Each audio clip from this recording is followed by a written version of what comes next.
संध्येमधली 7वी पायरी जी आहे ती गायत्री जप आहे। यालाच गायत्री ध्यानम पण म्हणतात। तर मंत्र असा आहे, गायत्री मंत्र म्हणण्यापूर्वी, जप करण्यापूर्वी आपल्याला एक मंत्र म्हणायचा आहे। तो असा आहे, अगच्छ वरदे देवी जपे मे सन्निधो भव गायन्तान्त्रायसे यस्मात् गायत्री त्वं ततः स्मृता।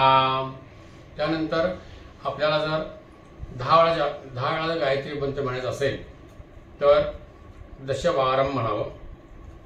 जर आपल्याला 28 वेळा म्हणायचं असेल तर अष्टाविंशती म्हणावं आणि 108 वेळा म्हणायचं असेल तर अष्टाधिकशात म्हणावं। तर आपण दशवारं गायत्री मंत्र जपमहं करिष्ये। गायत्री मंत्र हा कमीत कमी 10 वेळा, त्याच्यानंतर मध्यम म्हणजे 28 वेळा, त्याच्यानंतर 108 वेळा अशा पद्धतीने म्हणायची प्रथा आहे। तर गायत्री मंत्र अतिशय गोपनीय आहे आणि तो आपण उपांशू पद्धतीने म्हणायचा असतो, म्हणजे तोंडातच तो म्हणायचा असतो आणि मोठ्यांदा तो म्हणू नये। सुरुवातीला घरामध्ये आपण मोठ्यांदा म्हणायला हरकत नाही, परंतु दुसऱ्या कोणाला ऐकू येऊ नये अशा पद्धतीने तो गायत्री मंत्र म्हणायचा असतो।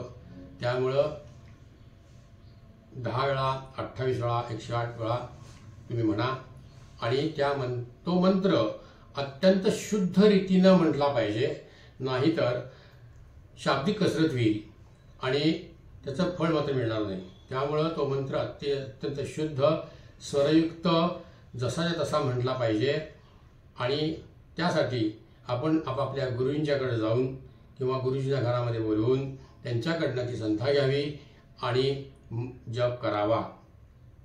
हरिओम तत्सत।